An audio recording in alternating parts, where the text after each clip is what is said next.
Acá vamos a retomar, porque tiene que ver con esto que veníamos conversando antes, la idea de aprendizaje. Fíjense que a veces se nos mezclan todos estos conceptos, por eso nos parecían importante diferenciarlos. Cuando nosotros hablamos de aprendizaje, el aprendizaje siempre se define a través de una operación mental y un objeto de aprendizaje. El objeto de aprendizaje sería el contenido específico o el saber que nosotros esperamos, el saber conceptual que nosotros esperamos que el estudiante aprenda. Por ejemplo, si yo soy estudiante de matemática, debe haber estudiantes de matemática aquí, identificar las figuras geométricas. Ese es un aprendizaje esperado. ¿Dónde está la operación mental? La operación mental es justamente de la identificación. ¿Y cuál es el contenido conceptual sobre el cual estoy trabajando? El de las figuras geométricas. Entonces, ¿qué es lo que yo pretendo? Que el estudiante pueda identificar las figuras geométricas. Ahí tenemos un saber procedimental, porque hay una identificación, en relación a un saber conceptual, que son las figuras geométricas en sí mismas. ¿Se dan cuenta? Entonces, el contenido es ese conjunto de saberes que se consideran fundamentales para el desarrollo integral del sujeto. Los saberes tienen que ver con ese bagaje de conocimiento, ese bagaje de saber científico que va pasando por esas sucesivas mediaciones y que tiene diferentes características. Y el aprendizaje tiene que ver con esta operación mental sobre un objeto concreto de aprendizaje. ¿Hasta aquí vamos? ¿Sí? Olga, no sé si hay alguna, voy a aclarar nomás. Y la otra, No, no, no, no. y la otra definición que nos interesaba trabajar es la definición de conocimiento. Se define al conocimiento como aquellos esquemas de acción que se desarrollan como consecuencia de los aprendizajes. Yo no sé si ustedes se acuerdan cuando vimos rápidamente las teorías de aprendizaje, pero lo habrán visto en psicología educacional o en psicología psicología y contexto del sujeto que aprende. ¿Quién hablaba de esquemas de acción cuando se aprendía? Uno de los autores de esta idea de esquemas de acción es Jean Piaget. Y él decía que básicamente el aprendizaje es un proceso interno. Es un proceso en el que uno permanentemente busca estar en equilibrio o homeostasis, decía él. Entonces, cuando nos encontramos en el mundo real con un objeto que modifica ese equilibrio interno que tenemos porque no lo conocemos, porque estamos teniendo un primer acercamiento con él, se produce un estado de desequilibrio en el que empiezan a funcionar dos movimientos, el movimiento de asimilación y el movimiento de acomodación. Ese movimiento de asimilación y de acomodación va generando que nosotros podamos incorporar ese objeto externo a nuestras estructuras de pensamiento internos y se van generando nuevos esquemas de acción. Entonces él dice que como consecuencia del aprendizaje, que es la interiorización de ese objeto externo, nosotros vamos modificando nuestras formas de comportamiento, nuestras formas de actuar. Por lo tanto, nosotros podemos hablar de que hay conocimiento cuando hubo aprendizaje. Es decir, que al haber aprendizaje hubo una modificación de nuestros esquemas de acción, entonces ahí podemos hablar de que hay conocimiento. Hablamos de conocimiento para referirnos a la apropiación que hace el estudiante de un saber y lo que ese saber ha llegado a ser en su repertorio cognitivo. Por ejemplo, ustedes están en segundo año, entonces el nivel de conocimiento que tienen en todo lo que desde que comenzaron la carrera es muy diferente al estudiante de primer año, porque ustedes ya hicieron una apropiación de una serie de saberes, de contenidos, de procedimientos, de conceptos que los habilitan para realizar tareas que para un estudiante de primer año serían sumamente difíciles o mucho más difíciles de los que son para ustedes. Por eso es que, por ejemplo, todo el repertorio de recursos que uno tiene para sostener a un estudiante de primer año son muy diferentes a las que tiene para sostener a un estudiante de segundo año. ¿Por qué? Porque el estudiante de segundo año ya tiene nuevos esquemas de acción porque tiene nuevos aprendizajes que ha podido interiorizar.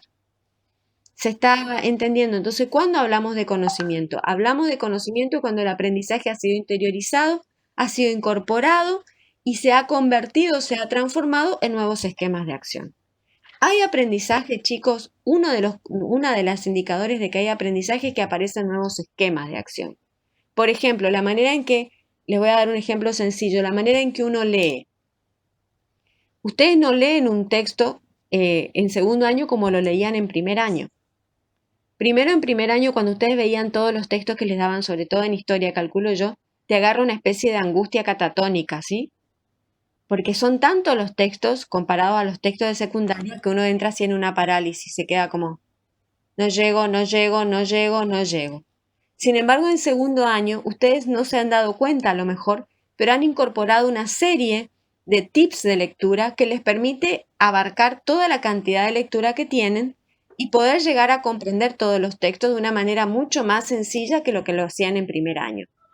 Se está entendiendo entonces, aunque ustedes no se percataron, por eso es importante el proceso metacognitivo, que es darse cuenta de cómo uno hace los procesos de aprendizaje y qué procesos hizo, hay una serie de adquisiciones que ustedes fueron haciendo que hoy les permite leer un volumen mucho más amplio que lo que leían en primer año y llegar a comprenderlo de una manera más profunda.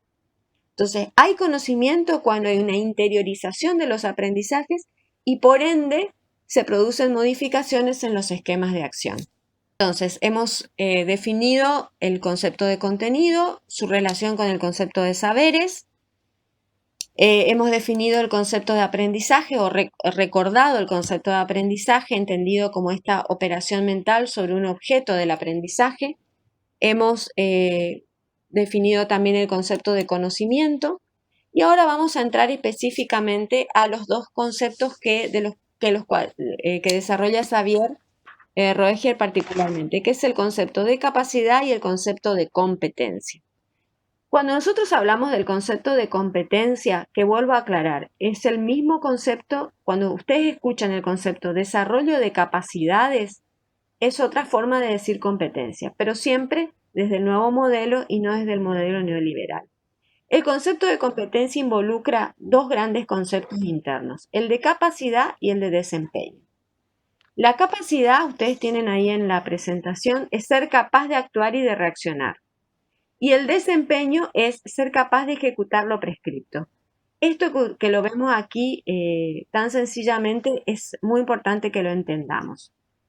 Que la capacidad es la potencialidad inherente al ser humano como tal.